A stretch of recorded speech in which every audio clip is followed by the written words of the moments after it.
Hello guys, welcome back to our channel. This is me with Mallu episode opening സീനിൽ ഇപ്പോൾ നമ്മുടെ പിക്കലോ അവനാണെങ്കിൽ ആ ഒരു സ്പൈക്കനുമായിട്ടുള്ള ഫൈറ്റിൽ തനിക്ക് പങ്കെടുക്കാനോ മുൻപോട്ടേക്ക് പോകാനോ താല്പര്യമില്ല എന്ന് പറഞ്ഞ് ആ ഒരു ഫൈറ്റിൽ നിന്ന് ക്വിറ്റ് ചെയ്ത് മടങ്ങി വരികയാണ്. എല്ലാവരും അത് കണ്ട് ഞെട്ടും. ഗോക്കു ആണെങ്കിൽ അവനെ കുറിച്ച് ചോദിക്കും. അതിന് പിക്കലോ പറയും, നമ്മൾ കരുതുന്നതിലും എന്തൊക്കെയോ നിഗൂഢത അവന്റെ ഉള്ളിലുണ്ട്. അടുത്തായിട്ട് ഫൈറ്റ് ചെയ്യാൻ ഇപ്പൊ നമ്മുടെ സെയ്റ്റാന്റെ മകൾ ചുന്ദരി പെണ്ണ് വിടൽ അവളാണെങ്കിൽ ഇപ്പൊ വേദിയിലേക്ക് വരികയാണ്. അവളുടെ കൂടെ തന്നെ ആ ഒരു ജയന്റ് മാനും കടന്നു വരും. എല്ലാവരും ഒരുപാട് എക്സ്പെക്ടേഷനോട് കൂടെ ആ ഫൈറ്റ് കാണാനായിട്ട് കാത്തിരിക്കുന്ന അതേ സമയം സ്പൈക്ക് മാൻ ആണെങ്കിൽ ആ ജയന്റിനെ ഒരു സെക്കൻഡ് ഒന്ന് നോക്കുകയാണ്. ഇവിടെ എല്ലാവരും നമ്മുടെ ചുന്ദരി പെണ്ണിന് കട്ട സപ്പോർട്ട് കൊടുക്കുകയാണ്. ആ സ്പൈക്കനാണെങ്കിൽ ക്യാഷ്വലായിട്ട് കടന്നു വരും. നമ്മുടെ ആൾക്കാർ അവനെ തന്നെ നോക്കുകയാണ്. അവനാണെങ്കിൽ സ്ട്രെയിറ്റ് ആയി പിക്കലോട് അടുത്തേക്ക് വരും. ചുറ്റുമുള്ളവരെല്ലാവരും ഇപ്പോ നമ്മുടെ ചുന്ദരി പെണ്ണിന് കട്ട സപ്പോർട്ട് കൊടുക്കുകയാണ്. മഞ്ഞമുടി പെണ്ണാണെങ്കിൽ ചാടി എഴുന്നേറ്റ് നിൽക്കും. വിടൽ, നീ ഉറപ്പായാലും ഈ മാച്ചിൽ ജയിക്കും. ജിമ്മം പറയും, നീ അത് പറയേണ്ട കാര്യമൊന്നുമില്ല, അവള് തന്നെ ആയിരിക്കും മാച്ചിൽ ജയിക്കുക. അങ്ങനെ ഒരുപാട് പേര് അവളെ സപ്പോർട്ട് ചെയ്യുന്നത് കണ്ട നമ്മുടെ ചേച്ചി അവളാണെങ്കിൽ ചാടി എഴുന്നേക്കും. വാവ്, ഇവൾ ഇത്രയധികം ഫേമസ് ആണെന്ന് എനിക്ക് അറിയില്ലായിരുന്നു. ഇവളെന്റെ മകന്റെ ഗേൾഫ്രണ്ട് ആണ്. ഉറപ്പായാലും ഇവൾ ഈ മത്സരത്തിൽ ജയിക്കും. അത് കണ്ട് ചുന്ദരപ്പയ്യനും ബുൽമയും അവർ രണ്ടുപേരും വണ്ടടിക്കുകയാണ്. നീ എന്താ പറഞ്ഞത്? നിന്റെ മകന്റെ ഗേൾഫ്രണ്ട് ആണോ ഈ പെണ്ണ്? അതിന് അവള് പറയും, അതെ, ഇദ്ദേഹം സെയ്റ്റാന്റെ മകളാണ്. സെയ്റ്റാൻ വലിയൊരു പണക്കാരനാണ്. എന്റെ മകൻ വിവാഹം കഴിച്ചു കഴിഞ്ഞാൽ ഉറപ്പായാലും ഞാൻ പിന്നീട് ഒരു പണക്കാരിയായിട്ടുള്ള അമ്മായിയമ്മയായി മാറുമെന്ന് പറയും. കട്ട് ചെയ്ത ഇവിടെ സ്പൈക്കൻ ഇപ്പോ പിക്കലോയെ തന്നെ തുറച്ചു നോക്കുകയാണ്. പിക്കലോ ആണെങ്കിൽ ഇപ്പൊ അവനോട് പറയും, ഐ എം സോറി, ആ ഒരു ഫൈറ്റ് ക്വിറ്റിംഗ് ആകസ്മികമായിട്ട് സംഭവിച്ചു പോയതാണ്. എന്റെ ഒരു ചോദ്യത്തിന് നീ മറുപടി പറയണം. നീയാണോ ആ ഗ്രാൻഡ് കായ്? അത് കേട്ട് അവൻ പറയും, ഞാനെന്തിന് നിന്റെ ചോദ്യത്തിന് മറുപടി പറയണം? അതിനുള്ള സമയം ആയിട്ടില്ല. ഉടനെ അവന്റെ കൂടെയുള്ള ഒരു പിങ്ക് മാൻ ഇപ്പൊ പിക്കലോട് പറയും, മണ്ടത്തരമായിട്ടുള്ള ചോദ്യമാണ് നീ ചോദിച്ചത്. അദ്ദേഹം സുപ്രീം കായി ആണ്. അത് കേട്ട് ഇപ്പൊ നമ്മുടെ പിക്കലോ ആള് ഷോക്കാവും. ഇവിടെ നമ്മുടെ ചുന്ദരി പെണ്ണ് വിടല് അവളാണെങ്കിൽ ആ ഒരു ജയന്റ് മാനുമായിട്ട് പൊരിഞ്ഞ പോരാട്ടം. അവളുടെ ഫൈറ്റിംഗ് സ്കില്ല് കണ്ട് എല്ലാവരും ഷോക്ക് ആവുകയാണ്. ഒരു പെൺകുട്ടി അത്രയും വലിയ ഒരു ജയന്റ് മാനുമായിട്ട് ആങ്കർ ആണെങ്കിൽ അവളെ അങ്ങനെ പുകഴ്ത്തി തള്ളുകയാണ്. മറ്റൊരു ഭാഗത്ത് നമ്മുടെ പിക്കലോ അവനാണെങ്കിൽ ഇത് വിശ്വസിക്കാനായിട്ട് കഴിയുന്നില്ല.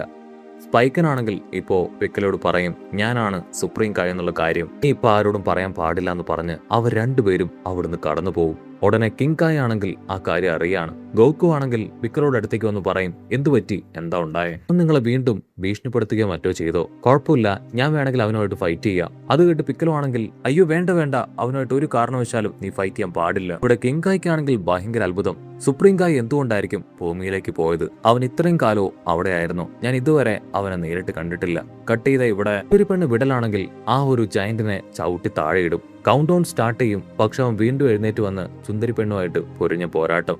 ബാക്കിയുള്ള രണ്ട് മത്സരാർത്ഥികൾ ആണെങ്കിൽ പരസ്പരം പറയും, അവൻ കഴിഞ്ഞ തവണത്തതുപോലല്ല, ഇപ്പൊ ഒരുപാട് പവർഫുൾ ആയിട്ടുണ്ട്. അവന്റെ ഫൈറ്റിംഗ് സ്കില്ല് കാണുമ്പോൾ തന്നെ അത് മനസ്സിലാക്കാൻ കഴിയുന്നുണ്ടെന്ന് പറയും. ഇവിടെ നമ്മുടെ ചുന്ദരി പെണ്ണ് വിടൽ ആണെങ്കിൽ നിർത്താതെ ഫൈറ്റ് ചെയ്ത് അവനെ വീണ്ടും വീണ്ടും അടിച്ച് താഴെ ഇട്ടുകൊണ്ടേയിരിക്കും. പക്ഷെ ഓരോ തവണ താഴെ വീഴുമ്പോഴും അവനാണെങ്കിൽ കൂടുതൽ ആർജവത്തോടു കൂടെ അവൾക്ക് നേരെ എഴുന്നേറ്റ് വരും. ആങ്കറാണെങ്കിൽ വിളിച്ചു പറയും, ഈ ഒരു ജയന്റ് കഴിഞ്ഞ തവണ തോറ്റു പോയതുപോലെ തന്നെ ഇത്തവണയും തോറ്റു പോകുമോ? അവനത് ചോദിക്കേണ്ട താമസം ഇവിടെ വിടലാണെങ്കിൽ അവനെ തൂക്കിയെടുത്ത് എറിയുകയാണ്. പക്ഷെ അപ്പോഴും എല്ലാവരുടെയും പ്രതീക്ഷകൾ തെറ്റിച്ച് അവൻ വീണ്ടും എഴുന്നേറ്റ് വന്ന് അവളുമായിട്ട് പൊരിഞ്ഞ് അട്ടിയിട്ടി ബഹളം. ഗോക്കു ആണെങ്കിൽ കൊഹാനോടും ടീമിനോടും വിടലിന്റെ പെർഫോമൻസിനെ കുറിച്ച് ചോദിക്കും. അതിനവര് പറയും, നമ്മൾ കരുതിയതുപോലെയല്ല, അവൾ സെയ്റ്റാനെ പോലെ ഒരു മണ്ടിയല്ല, അവൾക്ക് നല്ല പവറുണ്ട്, അവൾ നല്ല രീതിയിൽ അവനുമായിട്ട് ഫൈറ്റ് ചെയ്ത് അവനെ തൂക്കിയെടുത്ത് എറിഞ്ഞു. വെജീറ്റി ആണെങ്കിൽ അതെല്ലാം കേട്ട് അടിച്ചു പറയും, ഓവർ എക്സ്പെക്ടേഷൻ അതൊട്ടും നന്നല്ല.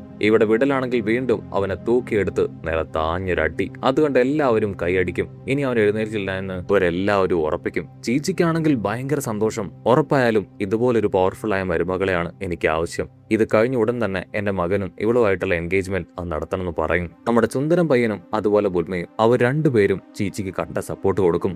ഇവിടെ അവരുടെ എല്ലാവരുടെ എക്സ്പെക്ടേഷന് വിരുദ്ധമായിട്ട് അവൻ വീണ്ടും എഴുന്നേറ്റ് വരികയാണ്. ആണെങ്കിൽ അത്ഭുതത്തോടു കൂടെ പറയും, എന്റെ കരിയറിൽ ഇത്രയും വലിയൊരുത്തനെ ഞാൻ കണ്ടിട്ടില്ല. ഇവൻ മനുഷ്യ സ്പോഞ്ചാണോ? അവനത് പറയുന്ന അതേ നിമിഷം ഇവിടെ വജീറ്റയും ഗോക്കുവും പരസ്പരം നോക്കും. ആ ജയന്റ് ആണെങ്കിൽ അവൾക്ക് നേരെ പാഞ്ഞടുക്കുമ്പോൾ അവളൊരു ഉറച്ച തീരുമാനം എടുക്കും. ഇനി അവൻ എഴുന്നേറ്റ് വരാൻ പാടില്ല. അവൾ അവനെ ചവിട്ടി താഴെയിട്ട് വീണ്ടും അച്ചറം പൊച്ചറം തല്ലി താഴെയിടാൻ ശ്രമിക്കും. ഗോഹാൻ ആണെങ്കിൽ കട്ട സപ്പോർട്ട് കൊടുക്കും. കമോൺ വിടൽ, ഉറപ്പായാലും നിന്നെ കൊണ്ടത് പറ്റും. വിടലാണെങ്കിൽ കറങ്ങി വന്ന് അവനെ ചവിട്ട് തെറിപ്പിക്കും. അവ കറങ്ങി ഒരുപാട് മുകളിലേക്ക് പറന്നുപോയി അടിച്ച് താഴെ വീഴുകയാണ്. അവന്റെ കാറ്റ് പോയെന്ന് കരുതി ആങ്കറും എല്ലാവരും വലിയ ശബ്ദത്തിൽ അങ്ങനെ ഒച്ച ഉണ്ടാക്കാനായിട്ട് തുടങ്ങും. പക്ഷെ അവൻ വീണ്ടും എഴുന്നേറ്റ് വരികയാണ്. ഇതെങ്ങനെ സംഭവിച്ചു ചിന്തിച്ച് നമ്മുടെ ചുന്ദരി പെണ്ണും അവിടെയുള്ളവർ എല്ലാവരും ഷോക്കായി നിൽക്കുമ്പോഴായിരിക്കും ഗോകു അവരോട് പറയാ അവൾ ഇപ്പൊ തന്നെ ആ മത്സരത്തിൽ നിന്ന് ക്വിറ്റ് ചെയ്ത് പുറത്തേക്ക് വരണം. അവൾ കരുതുമ്പോലുള്ള ഒരാളല്ല, അവന്റെ പവർ കൂടുകയാണ്. അവനാണെങ്കിൽ ഓടി വന്ന് ഇപ്പൊ വിടലിന്റെ മുഖത്ത് ആഞ്ഞടിക്കും. അത് കണ്ട് നമ്മുടെ ആൾക്കാർ ഞെട്ടും. ഇവിടെ മഞ്ഞമുടി പെണ്ണാണെങ്കിൽ അത് കണ്ട് ഷോക്കാവുന്നത് കണ്ട ചിമ്മനാണെങ്കിൽ അവളോട് പറയും, നീ ടെൻഷൻ ആവണ്ട, അവന്റെ ലാസ്റ്റ് ആൻഡ് ഫൈനൽ അടിയാണ്, ഇനി അടി കൊടുക്കാൻ പോകുന്നത് അത് നമ്മുടെ ഫ്രണ്ട് വിടൽ തന്നെയായിരിക്കും. ചീച്ചിയാണെങ്കിൽ വിളിച്ചു പറയും, നീ ആരുടെ കയ്യിൽ നിന്ന് അടി വാങ്ങുന്നത് എനിക്ക് കാണാൻ ആഗ്രഹമില്ല, നീ എന്റെ മരുമകളാണ്, തല്ലി തോൽപ്പിച്ച് അന്തസ്സായിട്ട് ഇറങ്ങി വരാൻ പറയും. പക്ഷെ അവളെ കൊണ്ടാണെങ്കിൽ അവനെ തല്ലാൻ കഴിയില്ല. ആ ജയന്റ് ആണെങ്കിൽ അവളെ ഇടിച്ച് ആ ഒരു ബേസിന് പുറത്തേക്ക് തെറിപ്പിക്കും.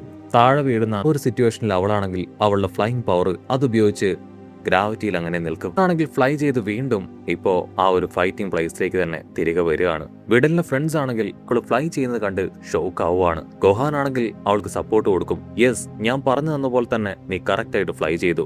ഗോകു ആണെങ്കിൽ ഇപ്പൊ ഗോഹാനോട് പറയും, അവന്റെ പവർ അത് മെഷർ ചെയ്യാൻ പോലും കഴിയുന്നില്ല. എന്റെ ഗസ് ശരിയാണെങ്കിൽ അവൾക്ക് ഒരിക്കലും അവനെ തോൽപ്പിക്കാനായിട്ട് കഴിയില്ല. ഈ നിമിഷം തന്നെ അവൾ ആ ഒരു മത്സരത്തിൽ നിന്ന് പിൻവാങ്ങുന്നതാണ് അവളുടെ ആരോഗ്യത്തിന് നല്ലത്. ഇതാ നടക്കുന്ന ഫൈറ്റിനെ കുറിച്ച് ഒരു സ്റ്റാഫ് ആണെങ്കിൽ സെയ്റ്റനോട് പറയും, അതൊന്നും നീ കാര്യമാക്കേണ്ട ആവശ്യമില്ല. കഴിഞ്ഞ തവണത്തെ ജൂനിയർ മത്സരത്തിൽ എന്റെ മകൾ അടിപൊളിയായിട്ട് ജയിച്ചതാണ്. സോ എനിക്ക് അവൾ ഒരുപാട് പ്രതീക്ഷയുണ്ട്. വിചാരിച്ചാലും അത്ര എളുപ്പത്തിൽ അവളെ തോൽപ്പിക്കാനായിട്ട് കഴിയില്ല. അതിനാ സ്റ്റാഫ് പറയും, ഒരുപാട് കഷ്ടപ്പെട്ട് ബുദ്ധിമുട്ടിയാണ് അവൾ ഫൈറ്റ് ചെയ്യുന്നത്. അവൾ ജയിക്കുമെന്ന് ഞങ്ങൾക്കും അറിയാം. പക്ഷെ അവളുടെ വായിലൂടെ അവരെയൊക്കെ തുളുമ്പി ഒരുപാട് അടി അവൾ ഏറ്റുവാങ്ങുന്നുണ്ട്. പക്ഷെ സെയ്റ്റനാണെങ്കിൽ യാതൊരു കൂസലുമില്ല. ഒരു കാരണവശാലും എന്റെ മകൾ തോക്കില്ല എന്ന് പറഞ്ഞ് ആള് ആ ഒരു ഗ്ലാസ് മുകളിലേക്ക് എറിയും. അത് താഴെ വീണ് പൊട്ടും. ഇതാ ഇവിടെ നമ്മുടെ ചുന്ദരിപ്പെണ്ണ് വിടൽ അവൾ കറങ്ങി വന്ന് അവന്റെ മുഖത്തൊരു കിക്ക്. അവന്റെ തല അതങ്ങനെ തിരിഞ്ഞു പോവാണ്. അവന്റെ കാറ്റ് പോയെന്ന് കരുതി എല്ലാവരും ആശ്വസിച്ച് നിൽക്കുമ്പോഴായിരിക്കും അവൻ വീണ്ടും എഴുന്നേറ്റ് അവന്റെ ഇരിഞ്ഞുപോയ തല അതങ്ങനെ റെഡിയാക്കി ഫൈറ്റ് ചെയ്യാൻ തയ്യാറാവുന്നത്. അതുകൊണ്ട് എല്ലാവരും വീണ്ടും ഷോക്കാവും. വിടലാണെങ്കിൽ അവനവന്റെ തല അത് പ്രോപ്പറായി പ്ലേസ് ചെയ്യുന്നത് കണ്ട് ഒരു സെക്കൻഡ് ഫ്രീസ് ആവും. പക്ഷെ അടുത്ത നിമിഷം അവൾ എക്സ്പെക്ട് ചെയ്യാതെ തന്നെ അവൻ കാല് മടക്കി അവളുടെ മുഖത്ത് ആഞ്ഞു തൊഴിക്കും. ചോര തുളുമ്പി അവൾ താഴേക്ക് വീഴുകയാണ്. ാണെങ്കിൽ തീർത്തു പറയും, ഗോകു പറഞ്ഞതിൽ കാര്യമുണ്ട്. എത്രയും വേഗം അവൾ ഈ മത്സരം ക്വിറ്റ് ചെയ്ത് പുറത്തേക്ക് പോകുന്നതാണ് ഏറ്റവും നല്ലത്. അവനൊരു മനുഷ്യനായിട്ട് എനിക്കും തോന്നുന്നില്ല. തിരുപ്പെണ്ണ് വിടലാണെങ്കിൽ ഇപ്പൊ സ്കൈയിലേക്ക് പറന്ന് ഒരു സ്ഥലത്ത് അങ്ങനെ പ്ലേസ് ചെയ്ത് നിൽക്കും. ഗോഹാനാണെങ്കിൽ വിളിച്ചു പറയും, നീ അല്പസമയം അങ്ങനെ തന്നെ നിൽക്ക്. പക്ഷെ അവരുടെ സ്വപ്നങ്ങളെ വീണ്ടും തകർത്ത് അവനാണെങ്കിൽ ഇതിലും സ്പീഡിൽ ഫ്ലൈ ചെയ്ത് ഇപ്പോ ചുന്ദരിപ്പെണ്ണ് വിടലിന്റെ അടുത്തേക്ക് വീണ്ടും അവളെ അറ്റാക്ക് ചെയ്യാനായിട്ട് കടന്നു വരും.